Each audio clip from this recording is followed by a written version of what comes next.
Bienvenue dans Enquête exclusive. Aujourd'hui, nous vous emmenons à l'Office de tourisme de Saint-Étienne. Vous allez découvrir tous les secrets de cet endroit au cœur de la ville. Alors, suivez-moi. Nous voici dans le back-office. Voici les bureaux. Derrière, vous avez les archives, donc on va dire les archives qui nous permettent d'envoyer les courriers. Donc c'est vraiment les plus importants avec le carnet de découverte, le plan de ville, le plan touristique, les documents sur le design, sur manger, boire, sortir. Donc ça c'est tout ce qui concerne les restaurants et les hébergements. Et donc le poste de téléphone juste derrière nous, on a notre territoire de on a toute la partie sur la Loire, donc sur Saint-Galmier, sur tous les endroits qu'on ne couvre pas forcément, mais bon, qui ont un intérêt et des fois qui sont demandés. Donc c'est vraiment les deux principaux endroits. D'accord.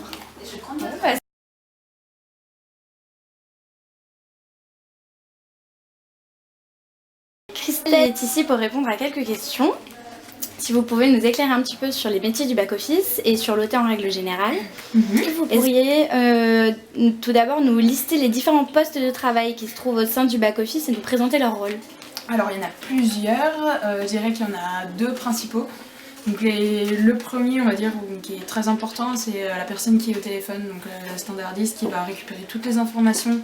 Par exemple, quand les personnes téléphonent, le grand public téléphone pour avoir des informations.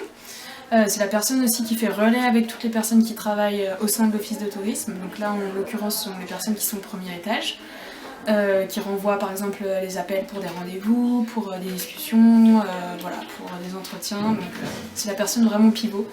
Celle-là, elle est primordiale, on va dire. C'est la personne aussi qui fait les courriers le matin. Donc quand on a l'envoi de documentation, c'est elle qui gère toute la documentation qui se trouve derrière vous, avec les enveloppes, avec les adresses, et qui gère tout ça. Et puis il y a une deuxième personne généralement qui peut s'occuper aussi de l'accueil. Donc quand il y a vraiment trop de personnes qui viennent, des visiteurs entre autres, il faut les renseigner. Il y a la deuxième personne qui est en back-office qui passe justement en lien direct avec les visiteurs, qui va conseiller, qui sera là vraiment en rôle de conseiller au séjour. Combien avez-vous de salariés au sein de l'office de tourisme? Alors il y en a 36.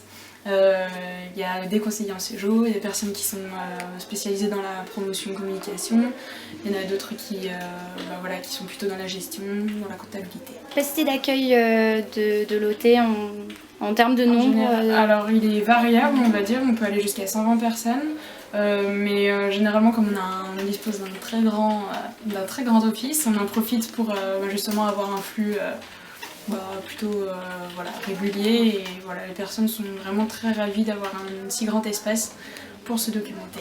Quelle est la typologie de clientèle? Elle est assez variée à Saint-Étienne. Je dirais on a tout profil. Sur des week-ends, ça peut être par exemple des couples, ça peut être des personnes, des retraités aussi. Dans la semaine, on a pas mal de locaux qui viennent se demander justement qu'est-ce qu'ils peuvent faire soit dans la semaine pendant les périodes de vacances scolaires ou soit même le week-end.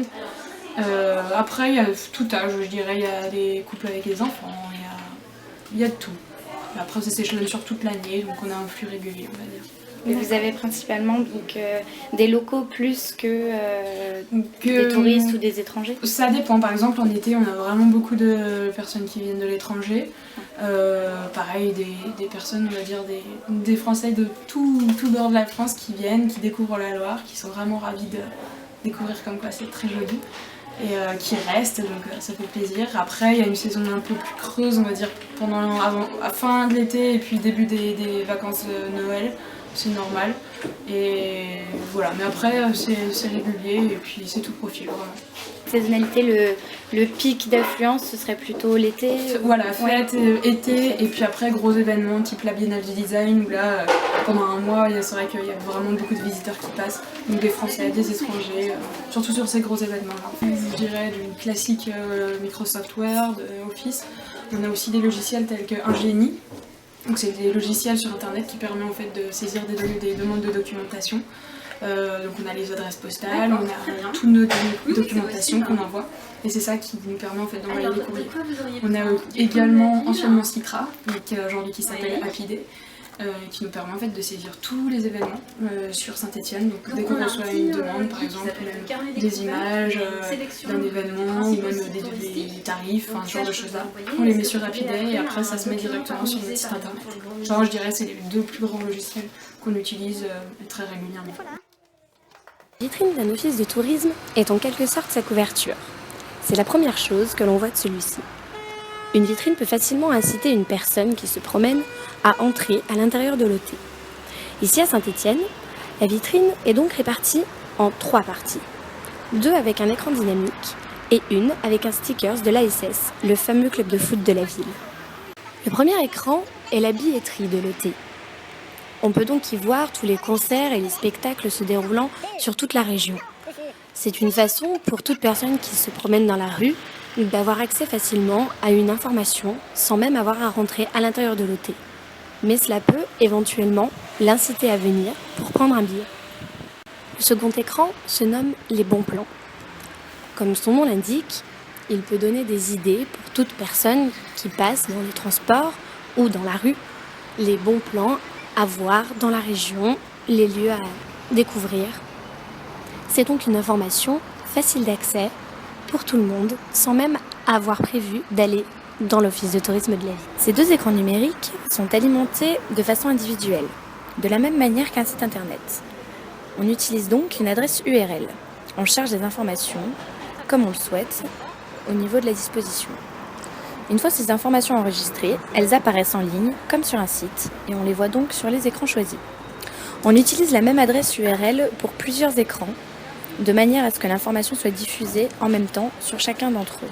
Par exemple, l'écran de la billetterie de Saint-Étienne a le même URL que celui de Firminy et celui d'Andrézieux. De cette façon, une personne qui met en ligne des informations de la billetterie à Saint-Étienne, à l'office de tourisme, peut en même temps gérer l'affichage des écrans se trouvant à Firminy et à Andrézieux. L'office de tourisme est un lieu essentiel pour la ville qu'il représente et doit donc être relativement bien desservi. À Saint-Étienne, le tram ainsi que le bus ont un arrêt situé exactement à l'office. De nombreux parkings sont également à proximité pour les personnes venant en voiture et le fait d'être en plein centre-ville facilite l'accès piéton. Enfin, un accès aux personnes à mobilité réduite a également été aménagé, ce qui auparavant n'était pas le cas, puisqu'il se situait à l'arrière du bâtiment. Notre émission touche donc à sa fin. Vous connaissez désormais tous les secrets de l'office de tourisme de Saint-Étienne. Merci à tous de nous avoir regardés et bonne soirée.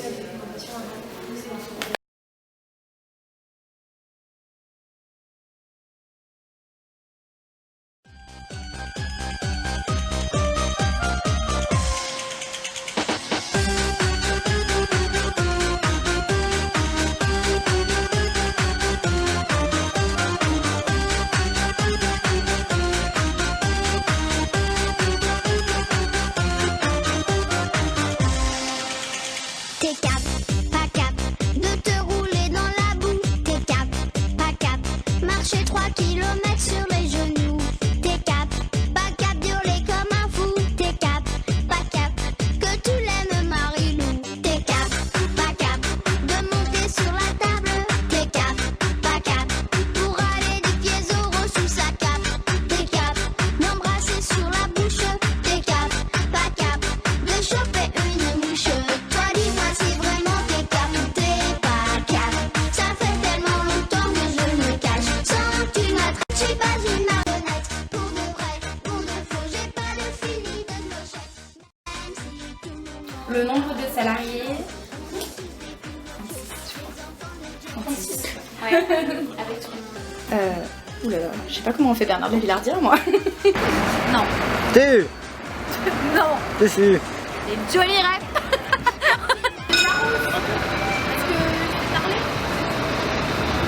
Bon merci, hein, ça tourne, mais bon. Hein.